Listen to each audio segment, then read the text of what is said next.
그 열왕기하 19장 그리고 20장 이 두 개의 장을 통틀어서 보자면 히스기야의 기도라고 하는 그 주제로 이 19장과 20절을 정리할 수 있을 것 같습니다. 19장은 아수르라고 하는 군대의 랍사게가 예루살렘을 침입해 와서 그 상황에서 하나님께 기도를 했던 그 히스기야의 기도, 나라의 그 존폐를 하나님 아버지 앞에 간절히 구하며 생명 걸고 기도했던 그런 기도였죠. 주님께서 그의 기도를 들으시고 또한 예루살렘 남유다를 구원해 주셨습니다. 그리고 그 19절의 그 1절에서 14절까지의 말씀에 보면 랍삭의 위협을 듣고 곧바로 이제 하나님의 성전에 들어갔던 그 히스기야의 내용이 등장을 하고요. 결국에는 하나님께서 그 기도에 응답하셔서 19장 35절의 말씀에 보면 하나님의 사자가 아수르 진에서 군사 18만 5천 명, 18만 명 정도를 치셨다 이렇게 기록이 되어 있습니다. 그러니까 예상하지 못한 일들이 일어났죠. 사람의 생각으로는 도저히 이해할 수 없는 현실적이지 않는 방법으로 하나님께서 이스라엘을 구원하셨습니다. 그리고 이 아수르 산헤립 왕이 니느웨에서 반역으로 죽게 됩니다. 그것이 다 지금 19장에서 이루어지고 있는 내용들인데요. 전혀 우리가 상상할 수 없는 방법으로 아수르를 멸망시켰습니다. 이것이 바로 히스기야의 기도의 힘이었습니다. 자, 그런데 오늘 20장에도 이제 히스기야의 기도가 등장을 하는데 19장은 나라의 그 존폐의 위기 가운데 있을 때에 드렸던 공동체를 위한 기도였다면 20장의 기도는 개인의 어려움의 문제를 해결하고 응답을 얻어낸 개인적인 기도였습니다. 그 히스기야가 죽게 되죠. 병들어 죽게 되는데 하나님 아버지 앞에 통곡합니다. 주님, 제가 한 선한 일들을 기억하셔서 낫게 해달라고.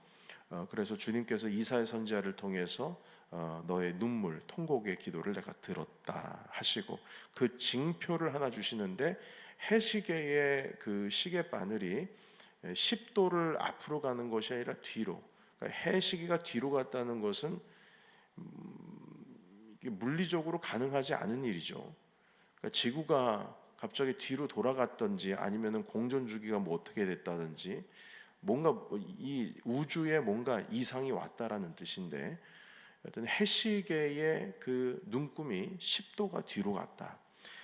이 말씀을 지금 하고 있습니다. 그러니까 그걸 증표로서 내가 너를 15년 더 살게 하겠다 해서 히스기야가 15년의 생명을 더 구하는 그리고 연장시키는 그 일들이 일어나게 됩니다. 여러분, 우리의 삶 가운데에 기도가 습관적인 것이 될 때에, 그러니까 습관적인 기도가 되었을 때에 위급할 때 그 기도가 더 위력을 발휘할 수가 있는 겁니다. 그러니까 기도가 쌓이고 쌓여서 어느 정도 한참 쌓인 다음에 위급할 때에 쓰여지는 기도의 위력과 그러니까 필요할 때만 갖다 쓰는 그러한 기도의 위력은 차이를 비교하자고 한다면 여러분 사실 뭐 비교할 수도 없는 것이죠.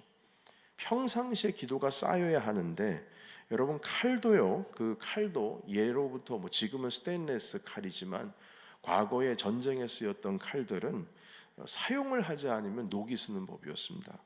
그래서 한동안 쓰지 않고 있는 칼을 칼집에서 빼면 녹슬려 가지고 빠지지도 않아요. 이건 정말 어이없는 거죠. 전쟁에서 장군이 칼을 빼야 되는데 칼을 한 번도 제대로 이 칼집에서 뺀 적이 없다 보니까 빠지지가 않는 겁니다. 녹슬을 꽉 이 저희 칼집에 뭐라 그래요? 녹슨 것들이 스탁이 돼서 말입니다. 그래서 날카로우면 날카로울수록 좋은 명검이면 명검일수록 갈고 닦아야 된다. 그런 표현을 하죠. 갈고 닦아야 된다.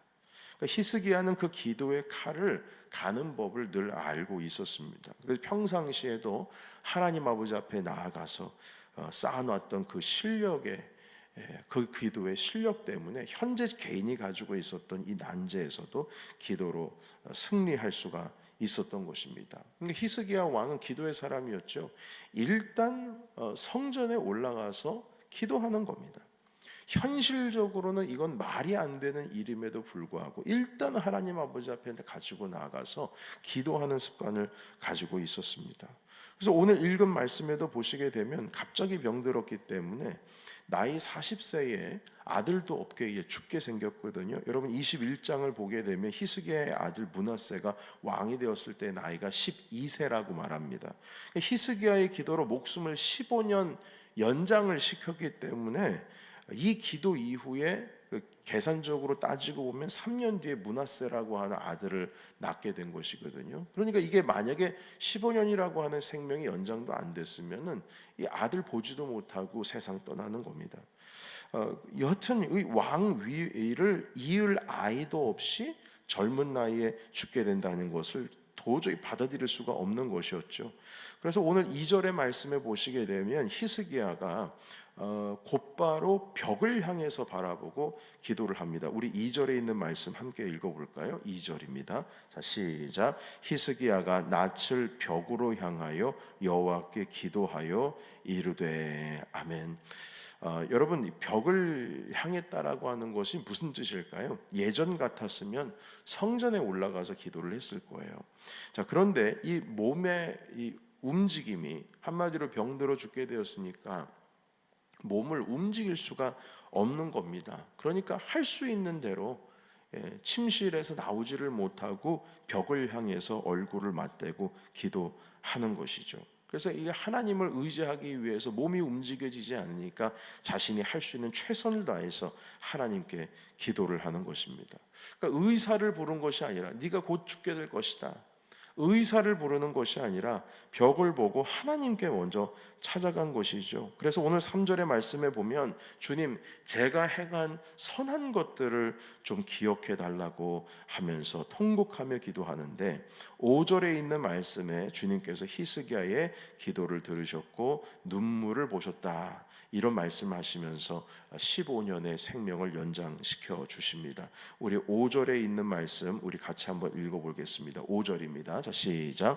너는 돌아가서 내 백성의 주권자 히스기야에게 이르기를 왕의 조상 다윗의 하나님 여호와의 말씀이 내가 내 기도를 들었고 내 눈물을 보았노라. 내가 너를 낫게 하리니 네가 3일 만에 여호와의 성전에 올라가겠고. 아멘.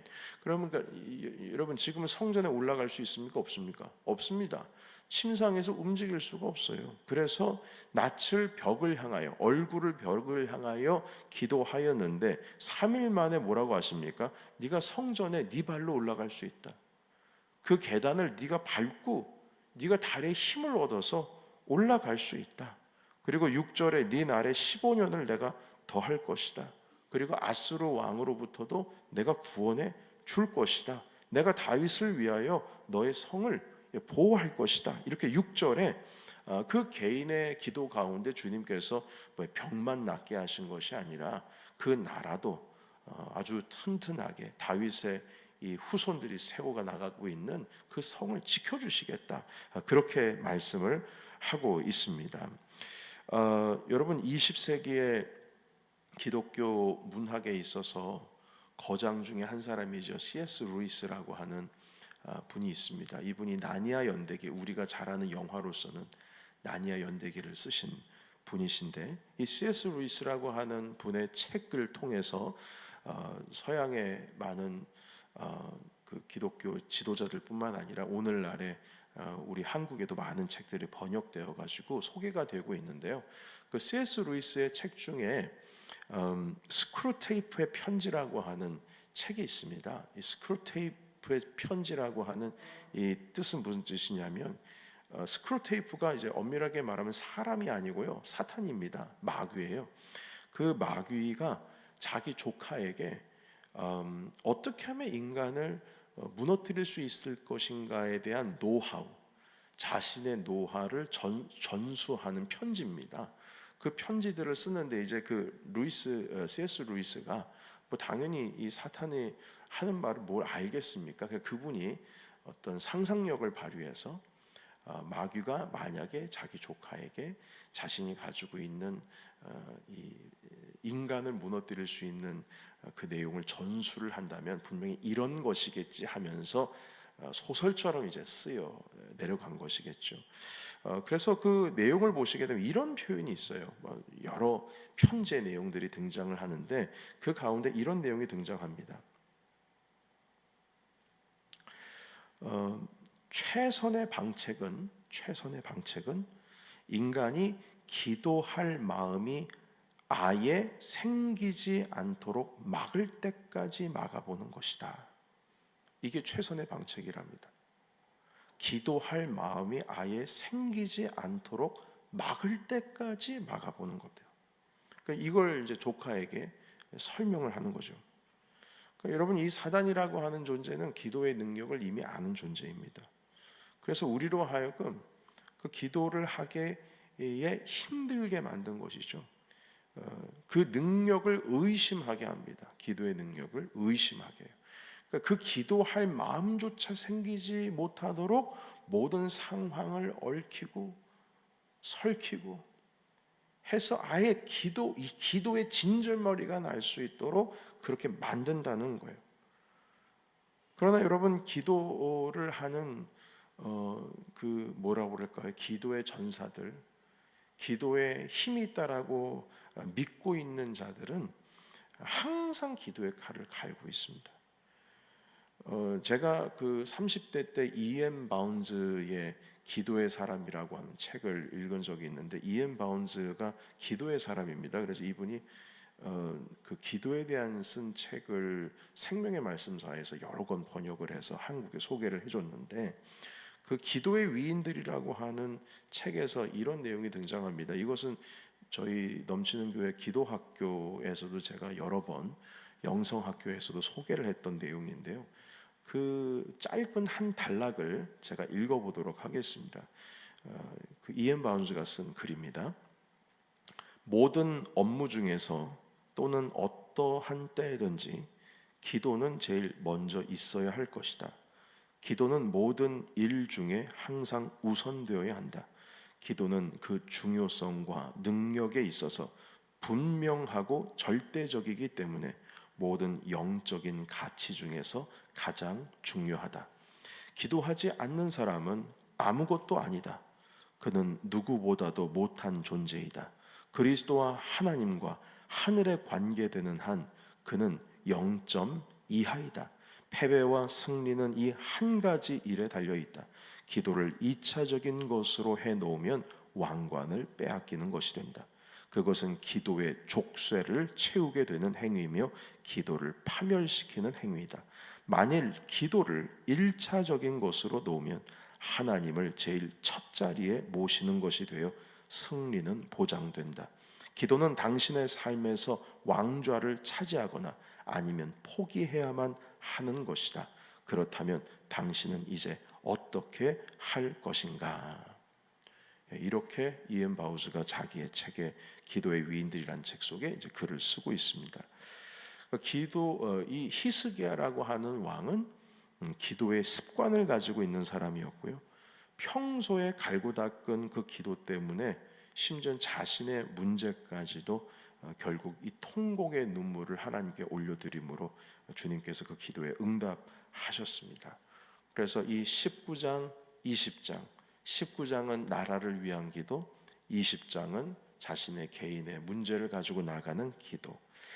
여러분, 우리가 이 히스기야의 기도에 본받아서 항상 깨어서 기도하고 기도의 습관이 되어서 여러분들께서 늘 하나님께 올려드려지는 그 기도의 크고 작은 응답을 통해서 주님의 놀라운 은혜의 나라, 하나님 나라의 승리를 누리시는 저와 여러분이 되시기를 예수 그리스도의 이름으로 축원합니다. 아멘. 기도하겠습니다.